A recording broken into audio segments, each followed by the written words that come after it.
Hello दोस्तों। आज की कहानी है स्वयंवर पति का चुनाव। अदिति अदिति, उठ जा बेटा। कितना समय हो गया है, देख सुबह के 10 बज रहे हैं। पापा और भाई दोनों ऑफिस और कॉलेज जा चुके हैं और एक तू है कि अभी तक उठी भी नहीं है। बेटा यहाँ पर ऐसे सो रही है, हॉस्टल में भी ऐसे ही सोती है क्या? चाय लेकर आई हूँ, पी ले, इससे पहले कि ठंडी हो जाए, पी ले। अदिति हाथ फैलाकर अंगड़ाई लेते हुए उठी। माँ, यह घर है, इसलिए तो यहाँ पर 10 बजे तक सो सकती हूँ। हॉस्टल में कहाँ सो पाती हूँ। सुबह उठो और सबसे पहले कॉलेज जाने की जल्दी रहती है और उसके लिए तैयार होने की जल्दी है। भागते भागते हुए कॉलेज जाओ, 3:30 बजे तक कॉलेज, फिर घर आकर खाना खाकर 5 बजे तक लेटती हूँ। फिर ट्यूशन जाओ, ट्यूशन से लौटकर 8 बजे तक हॉस्टल आओ, खाना खा, थोड़ा बैठ के इधर उधर मस्ती की और फिर रात को 1-2 घंटे पढ़ाई और फिर सोना। यही तो बोरिंग लाइफ है हॉस्टल की। मस्ती कहाँ होती है और आराम कहाँ होता है। संडे का दिन होता है तो उस दिन तो भैया 6 दिन के जितने बिखरे हुए सामान हैं उसे समेटना, या सप्ताह के जो कपड़े गंदे निकलते हैं उसको धोने में निकल जाते हैं, प्रेस करने में निकल जाते हैं। और पता है, सुबह का खाना आता है, शाम को खाना हॉस्टल में नहीं मिलता, फिर खाना बनाना पड़ता है। माँ, यह घर है इसलिए यहाँ मेरे सुख के दिन हैं, हॉस्टल में मेरे सुख के दिन नहीं होते। अदिति की माँ सरला जी अपने बेटे की बलैयाँ लेते हुए बोली, अरे मेरा बच्चा। सरला जी अदिति के बेड के किनारे में ही बैठ गई। दोनों हॉस्टल, घर, बाहर सबकी बातें करने लगे। 6 महीने बाद अदिति की कॉलेज ख़त्म होने वाली थी। प्लेसमेंट हो चुकी थी, नौकरी लग गई थी, इसलिए टेंशन की बात नहीं थी। अदिति का कॉलेज का यह आखिरी साल था, इसलिए सरला जी गाये बगाए अदिति से उसकी शादी की बात करते रहती। कहती कि तेरी पढ़ाई ख़त्म होने के साथ ही तेरी शादी कर दूंगी। साथ में शादी की बात करके सरला जी अपनी बेटी अदिति का मन टटोलने का भी कोशिश करती कि उसके मन में कुछ है क्या। क्या उसके मन में कोई लड़के की तस्वीर बनी हुई है जिसके साथ वह अपना जीवन बिताना चाहती हो। अदिति इसके बारे में कोई जवाब नहीं देती। कहती, मेरे जीवन में ऐसा कोई है ही नहीं, इसके बारे में मैं क्या बताऊं। आपको जो अच्छा लगे उससे शादी कर दो। लेकिन आज जब अदिति सरला जी साथ में बैठे थे तो बात करते करते अदिति कही कि माँ, आप हमेशा मुझसे पूछा करती हो कि तेरी नज़र में कोई लड़का है या नहीं। तुम किसी को पसंद करती हो तो उसका नाम बता दो। मेरे नज़र में जब तक कोई लड़का नहीं था, पर हाँ माँ, शादी के लिए मुझे मुकेश पसंद है माँ। लेकिन आखिरी फैसला आपका और पसंद आपका ही होगा। सरला जी अदिति का चेहरा अचरज से देखते हुए बोली, मुकेश? तुम्हें मुकेश पसंद है? हाँ माँ। सरला जी फिर अदिति से पूछी कि यह फैसला तुमने कैसे लिया?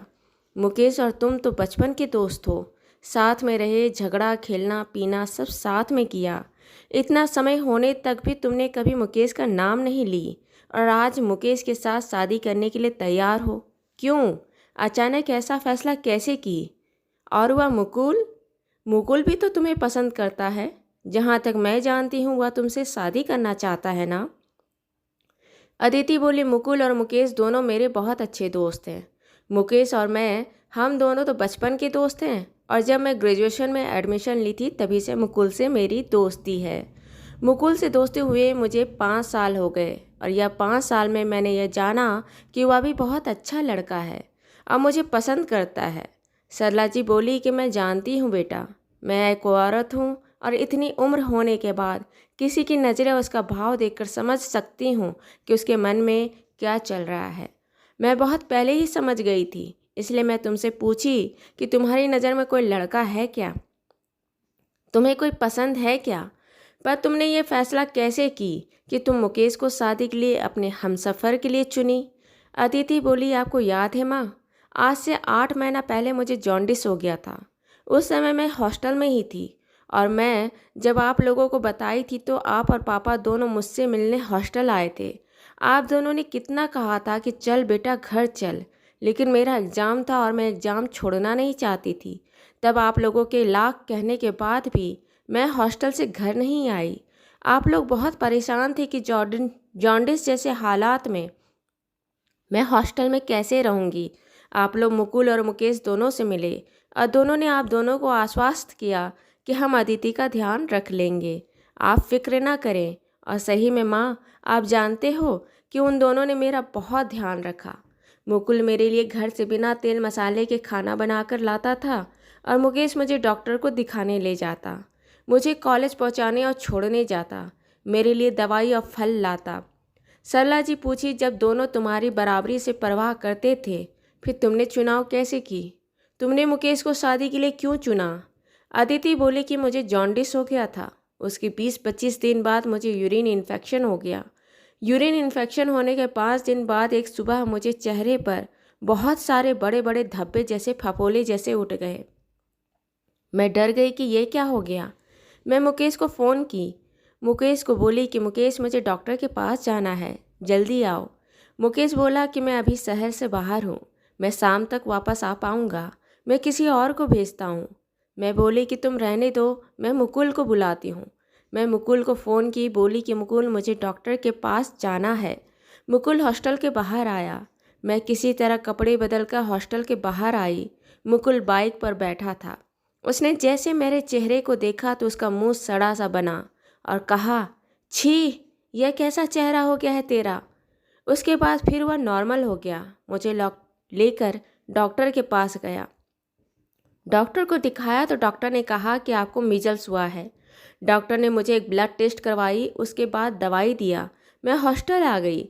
शाम तक मुकेश वापस शहर आने वाला था, लेकिन वह मुझे दिन भर में 3-4 बार फ़ोन करके पूछता रहा कि मैं डॉक्टर को दिखाई कि नहीं, डॉक्टर ने क्या बोला, ब्लड टेस्ट में क्या आया, रिपोर्ट क्या आई, दवाई ले ली क्या। शाम को वह हॉस्टल आया तो मैं किसी तरह बाहर आई, और जैसे मैं हॉस्टल से बाहर आई, मैं मुकेश मेरे चेहरे को देखा और देखते के साथ उसका चेहरा वैसे ही था जैसे माँ और पापा, आप दोनों मुझे बीमार देखते हो तो आप दोनों का चेहरा कैसे उतर जाता है, ऐसे ही चेहरा उसका भी था। उसका चेहरा उतर गया और उसने बहुत दुखी होकर कहा, यह क्या हो गया है तुम्हें, बहुत दर्द हो रहा है क्या? मैं बोली नहीं, बस डॉक्टर को दिखा ली, दवाई ले ली हूँ, अभी मुझे बहुत थोड़ा ठीक लग रहा है। थोड़ी बातें करने के बाद वह बोला कि तुम हॉस्टल जाओ, आराम करो, समय से दवाई खाना, पढ़ाई का टेंशन नहीं लेना और आराम से सो जाना। तुम अभी एग्ज़ाम में बैठ भी जाती हो ना, यही बहुत बड़ी बात है, यह हिम्मत की बात है, पास या फेल बात की बात है। खैर, किसी तरह मैं एग्ज़ाम दी और एग्ज़ाम पास भी कर ली। एक दिन मैं मुकेश के साथ बैठी थी तो मैं उससे पूछी कि जब तुम हॉस्टल आए और जब तुमने मुझे पहली बार देखा तो मेरे चेहरे पर बड़े बड़े धब्बे फफोले जैसे उभर गए थे। मेरा चेहरा बहुत ख़राब दिख रहा था, मैं बदसूरत दिख रही थी। फिर भी तुम मुझे देखकर बहुत मायूस और दुखी हो कहे कि तेरे चेहरे पर यह क्या हो गया है, तुम्हें बहुत दर्द हो रहा है क्या? तुम्हें मेरा बदसूरत चेहरा देखकर बुरा नहीं लगा, घृणा नहीं हुई? तब मुकेश मुझे कहा कि हम दोनों बचपन से रहे हैं, बचपन से नर्सरी से हम दोनों साथ रहे, साथ में लड़ाई झगड़ा किए, एक दूसरे के साथ खेले कूदे, एक टिफ़िन से एक साथ खाना खाए। मैं तुम्हें उस समय से देखा है जब तेरी बहती नाक थी, नाक से नेटा बहता रहता था और तुम उसे हाथ उठाकर पोंछते रहती थी। मैंने तुम्हें बिखरे बाल में देखा है, गंदे कपड़े में देखा है। मैं तुम्हें इतने करीब से इतने समय से तुम्हें देख रहा हूँ, मैं तो तुम्हें सब रूप में तुम्हें देखा है। मुझे तुम्हें देखकर घृणा क्यों आएगी? मेरे मन में जो तुम्हारी तस्वीर है उसमें तुम्हारे लिए अपनापन है, प्यार है, इज्जत है, सम्मान है, जो एक दोस्त के लिए होता है, अपने करीबी के लिए होता है, जिसे आप अपना मानते हो। तेरा चेहरा मेरे लिए उतना मायने नहीं रखता है अदिति। तुम मेरे लिए मेरे बहुत करीब हो, मेरे लिए ख़ास हो। मैं उसी दिन तय कर ली कि अगर मुझे शादी करने के लिए कोई लड़का पसंद करना पड़े तो मुझे मुकेश ही पसंद होगा। सरला जी जो बहुत गौर से अदिति की बात सुन रही थी, अदिति के लिए गए फैसले पर उनको गर्व था, क्योंकि वह भी जान गई थी कि उनकी बेटी बहुत ही परिपक्वता से, मैच्योरिटी से, समझदारी से अपने होने वाले इस जीवन साथी का चुनाव की है। मुकेश, उसे तो वह बचपन से जानती थी। मुकेश बहुत अच्छा और सुलझा हुआ इंसान था। उसके जैसे सुलझे और ध्यान देने वाले, प्यार करने वाले इंसान के हाथ में अपनी बेटी का हाथ देना उनके लिए खुशी की बात थी। दोस्तों, आपको ये कहानी अच्छी लगी हो तो इसे लाइक करें, शेयर करें, सब्सक्राइब करें और मिलते हैं एक नई कहानी के साथ एक छोटे से ब्रेक के बाद। धन्यवाद।